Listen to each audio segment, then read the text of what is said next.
శివాయ గురవే నమః. శ్రీ గురుభ్యో నమః. ఓం శ్రీ ఓం నమః. అష్టలక్ష్మీ స్తోత్రంలోంచి ఇవాళ సంతాన లక్ష్మీ అమ్మవారి గురించి శ్లోకం గురించి చెప్పుకుందాం. సంతాన లక్ష్మీ అమ్మవారంటే పిల్లల యొక్క భవిష్యత్తు, వీటితో పాటు సంగీత విద్య సంబంధమైన విషయాలు కూడా ఈవిడి ఆధీనంలోనే ఉంటాయన్నమాట. సరస్వతీదేవి యొక్క ప్రతిరూపంగా కూడా లక్ష్మీ అవతారాలలో చెప్పుకోవచ్చు. అమ్మవారు వైష్ణవి రూపంలో దర్శనమిస్తూ ఉంటుంది సంతాన లక్ష్మీదేవి. ఎందుకు అంటే లక్ష్మీ నారాయణులు కలిస్తేనే దంపతులు, అదే సంసారానికి మూలం. దేవయజ్ఞ, పితృయజ్ఞో, భూతయజ్ఞో, ఋషియజ్ఞో, మనుష్యయజ్ఞ అని 5 రకములైన యజ్ఞములు ఉంటాయి. దాంట్లో మనుష్య యజ్ఞము అంటే 2. ఒకటి అతిథి పూజనాది కార్యక్రమములు, ఇవన్నీ ఒక పక్క అయితే, ఇంకొక పక్క ప్రజా సంపత్త్యర్థం స్వయముద్వహే అని అంటారన్నమాట వివాహంలో. అంటే వివాహం అనేది నేను ఎందుకు చేసుకుంటున్నాను అనే ప్రశ్న పురుషుడికి, స్త్రీకి, ఇద్దరికీ అక్కడ సంకల్పంలో వస్తుంది. మంత్రాలలోనే అవన్నీ వస్తాయి. అప్పుడు ఆ పురుషుడు చెప్తాడు, ప్రజా సంపత్త్యర్థం, ప్రజలు అనే సంపత్తిని వృద్ధి చెందించడానికి అని వివాహం చేసుకుంటున్నాను. అంటే పుత్రులని పుత్రికలని కనడానికి, సంతానం కోసమై అని అంటారనమాట. వివాహం అనేది సంతానంతో ముడిపడి ఉన్న ఒక ధర్మ నియమం. దీన్ని సంసారంలో ప్రతి యుగానికి ఒక్కొక్క మార్గదర్శకం, ఒక్కొక్క విషయం ఉంటుంది. కొన్ని యుగాలలో కొన్ని వేల సంవత్సరాలు బతుకుతారు, కొన్ని యుగాలలో కొన్ని వందల సంవత్సరాలు బతుకుతారు, కొన్ని యుగాలలో కొన్ని రకమైన తపశ్శక్తులు ఉంటాయి, కొన్ని యుగాలలో కొన్ని శక్తులు ఉంటాయి. ఏవి ఎలా ఉన్నా సరే ఈ ప్రపంచం అనేది ఆరంభమైన దగ్గర నుంచి ఉద్భవ బీజం, ఒక బీజం నుంచి ఇంకొక బీజం ఉద్భవించడమే నియమం. ప్రళయంలో తప్ప ఈ బీజ పరంపర ఆగదు అని నియమం అన్నమాట. అందుకని వివాహం అనేది ఒక సాంసారికమైన తోడు నీడ బంధం అని కాదు.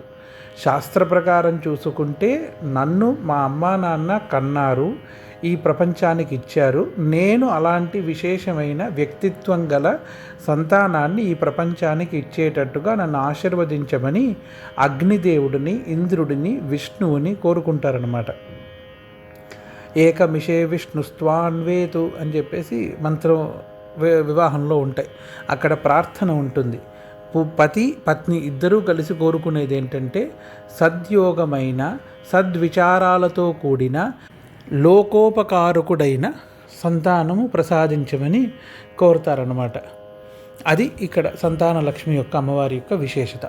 ఇప్పుడు సంతాన లక్ష్మి అమ్మవారి యొక్క స్తోత్రం శ్లోకం: ఐఖగ వాహిని మోహిని చక్రిని రాగ వివర్ధిని జ్ఞానమయే గుణగణ వారిధి లోకహితైషిని సప్త స్వర భూషిత గాననుతే, స్వర సప్తభూషిత గాననుతే అని కూడా ఉంది. సకల సురాసుర దేవ మునీశ్వర మానవ వందిత పాదయుతే, జయ జయ హే మధుసూదన కామిని సంతాన లక్ష్మి సదా పాలయమాం అని ప్రార్థిస్తున్నారు. ఐ ఖగవాహిని మోహిని చక్రిని అంటే, చక్రిని అంటే వైష్ణవీదేవి, విష్ణువుతో కూడిన లక్ష్మీదేవి అని అర్థం. ఖగవాహిని అని అంటారు. ఐ అంటే అమ్మ అనే అర్థం. ఖగ అంటే గరుడ వాహనారూఢుడైన లక్ష్మీనారాయణులని ఇక్కడ ప్రార్థిస్తున్నారు. మోహిని చక్రిని, మోహిని అంటే లక్ష్మీదేవి, చక్రిని అంటే విష్ణుస్వరూపమైన లక్ష్మీదేవి అని అర్థము. ఇక్కడ రాగ వివర్ధిని అని అంటారు. రాగము అంటే అనురాగాది, ప్రేమ, అనురాగము, ఆప్యాయత అనే దాన్ని వృద్ధి చెందించే రూపమైన జ్ఞానమయే అని అంటారు. రాగ వివర్ధిని జ్ఞానమయే. అనురాగము, ప్రేమ, ఆప్యాయత ఇవి మనం ప్రపంచంలో ఎక్కడ చూసినా తల్లిదండ్రులకి తన బిడ్డల యందు ఖచ్చితంగా ఉంటుంది. మన శాస్త్ర ప్రకారం చెప్పాలంటే పరంపరాగతం. నా యొక్క పుత్రుడు, నా యొక్క పుత్రిక అనే ప్రేమ చాలా ఎక్కువగా ఉంటుంది ఏ వస్తువుకైనా, ఏ జీవికైనా సరే. అది ప్రథమం. తదనంతరమే బాహ్య ప్రపంచాన్ని చూస్తారు. అటువంటి రాగ వివర్ధిని, ప్రేమ అనురాగాల్ని వృద్ధి చెందించడం. మళ్ళీ ఇది చెప్పిన వెంటనే జ్ఞానమయే అని అన్నారు. జ్ఞానము అంటే వైరాగ్యంతో కూడుకున్నది, ప్రపంచంలో ఉన్న అన్నిటిని సమానంగా చూడగలిగిన శక్తి కలిగినది అని అర్థం అన్నమాట. జ్ఞానాన్ని ప్రసాదించే తల్లి కూడా ఆవిడే. అంటే నా సంతానం కాబట్టి చాలా విశేషంగా నేను ప్రేమిస్తాను, బయట వారికి అంత ప్రాముఖ్యత ఇవ్వను అనే ఆలోచనలు చాలామందిలో ఉంటాయి. కానీ అవన్నీ ఆలోచనలు అక్కడ అమ్మవారికి ఉండవు కదా. అమ్మవారికి మనం అందరం ఒక సంతానమే. మనందరి యందు తల్లి భావనతోనే అమ్మవారు ఎప్పుడూ ఆశీర్వదిస్తూ ఉంటుంది. అందుకని అటువంటి జ్ఞానాన్ని కూడా యద్భావం తద్భవతి అనేది మనం ఏ భావనతో అయితే చూస్తామో ఆ భావాన్నే మనం అనుభవం పొందుతాము అని అర్థం అన్నమాట. అక్కడ మీరు చేయవలసినది ఏంటి? నా సంతానము అనే ప్రేమ ఎంతైతే ఉందో బాహ్య ప్రపంచంలో ఉండే, అది ఆవైనా సరే, గుర్రమైనా సరే, ఏనుగైనా సరే, ఏ ప్రాణి అయినా సరే, దాని సంతానానికి కూడా అదే ప్రాముఖ్యత ఉంటుంది అని చెప్పడమే ఇక్కడ మూలార్థము. ఆ జ్ఞానం మనలో ఎప్పుడూ ఉండాలి. మన వాళ్ళైతే ఒకలా, ఇంకొకళ్ళైతే ఇంకోలా ఉండకూడదు. అన్ని ప్రాణుల యందు సద్భావన, సమభావన ఉండేటట్టుగా మనల్ని మనం పెంపొందించుకోవాలి అని చెప్పడం. గుణగానవారధి అంటారు. గుణ అంటే గుణాలు ఎన్ని రకములైన సద్గుణములు ఉన్నాయో అంత పెద్ద సముద్రానికి ఆవిడే ప్రధాన కారకురాలు, ఆవిడే రక్షకురాలు అని అర్థం అన్నమాట. గుణము అంటే సద్గుణములు. చాలా రకములైన గుణములు ఉన్నాయి. మంచి గుణములు ఉన్నాయి, దుర్గుణములు ఉన్నాయి. దాంట్లో సద్గుణములు ఏవైతే ఉన్నాయో వాటిని అందించి, జ్ఞానమయ్యే అని ఇంతకుముందు వాక్యం ఉంది కాబట్టి సద్గుణములని అందించి లోకహితైషిని, లోకానికి మంచి మార్గాన్ని ప్రేరేపించే అమ్మవారు అని అర్థం అన్నమాట. ఇక్కడ సంసారంలో సంతానము అనేది ఒక విశేషమైన యజ్ఞంగా భావించి చేసిన వాడికి పుట్టబోయే సంతానం కూడా లోకహితకారకముడైనే ఉంటాడు తప్ప వేరే ఎటువంటి దోషము రాదు. ఇది ప్రధానమైన నియమం. రెండవ నియమం, గుణాలతో కూడుకున్న వాళ్ళై మనము ఉండాలి, పిల్లలు ఉండాలి, అందరూ ఉండాలి అంటే ఆ అమ్మవారి యొక్క కృప వల్లే జరుగుతుంది. అటువంటి గుణము ఉండడం వల్లే లోకహితైషిని అంటే లోకానికి మంచి చేసే మార్గదర్శకురాలు ఆవిడ అని అర్థం. అలాగే సప్తస్వరభూషిత గణనుతే అని కూడా ఉంది. సప్తస్వరాలు అంటే సంగీతంలో సరిగమ పదని అనే సప్తస్వరాలు. చాలా విశేషమైన శక్తి 3 విషయాలలో ఉంటుంది. ఒకటి మంత్రశాస్త్రంలో ఆధీనంగా చేసే మార్గంలో, రెండవది భక్తి మార్గం. దాంట్లో ఈ సంగీతాది వాద్యములన్నీ వస్తాయన్నమాట. అమ్మవారికి లేదా దైవత్వానికి శీఘ్రంగా ఆనందింపచేయడానికి భజనలు చేయడము, భక్తిగా సంస్కృత శ్లోకాలు, స్తోత్రాలు పాడడము, అలాగే సంగీతం నేర్చుకుని ఆరాధన చేయడం. త్యాగరాజస్వామి వారు, అలాగే ముత్తుస్వామి దీక్షితులు లాంటి వారు ఇలాంటి మహనీయుల మార్గదర్శకంలో వెళ్ళడము, సంగీతంతో భగవంత్ ప్రసన్నం చాలా శీఘ్రంగా జరుగుతుంది అని అంటారనమాట. ఎక్కడైనా సరే సంగీతానికి ఒక విశేష శక్తి ఉంది. దాన్ని ఆస్వాదించడం తెలిసిన వారికి చాలా విశేషమైన శక్తి, మనశ్శాంతి, స్థితి కలుగుతుంది. ఓంకారాది ప్రణవనాదాన్ని చేస్తూ ప్రాణాయామం చేస్తూ ఉంటాం. ఆ ఓంకారంలో కూడా సంగీతం దాగి ఉండడం వల్లే అది కళ్ళు మూసుకుని ప్రాణాయామంలో ఓం అని చెప్పేటప్పుడు మనలో ఉండే శాంతి, బుద్ధి వివేకత, బుద్ధి జ్ఞానము, బుద్ధి ప్రచోదనము ఇవన్నీ కలుగుతాయన్నమాట. అది సంగీతానికి ఉండే మహాశక్తి. ఎప్పుడైనా చాలా స్ట్రెస్లో ఉన్నా, చాలా ఇబ్బందుల్లో ఉన్నా సంగీతాన్ని వింటే, ఆస్వాదిస్తే, అమ్మవారి యొక్క స్తోత్రం నుంచో లేదా ఈశ్వరారాధన చేసిన స్తోత్రం నుంచో లేదా మహానుభావులు త్యాగరాజస్వామి వారి కీర్తనల నుంచో, అన్నమాచార్యుల వారి కీర్తనల నుంచో మనం వింటే చాలా ప్రశాంతత తొందరగా కలుగుతుంది. అది మనకు పాడటం వచ్చినా రాకపోయినా, భావార్థం తెలిసినా తెలియకపోయినా ఆ శబ్ద తరంగిణి వల్ల ఆ మనశ్శాంతి కలుగుతుందన్నమాట. అది సప్తస్వరాల యొక్క మహాశక్తి. దాన్ని అలంకారంగా చేసుకున్న అమ్మవారు అంటారు. ఈ సప్తస్వరాలు అంటే సరిగమ పదని అని అంటారు. ఇక్కడ ఒక్కొక్క అక్షరానికి ఒక్కొక్క దేవతతో పాటు మహత్తరమైన శక్తి ఉంది. సా అంటే షడ్జము అనే విషయంతో రాగంతో కలిసి నెమలి కేంద్రీకృతంగా నెమలి వల్ల ఉద్భవించిన అక్షరం అన్నమాట, రాగం అన్నమాట. తర్వాత రి అంటే రిషభం.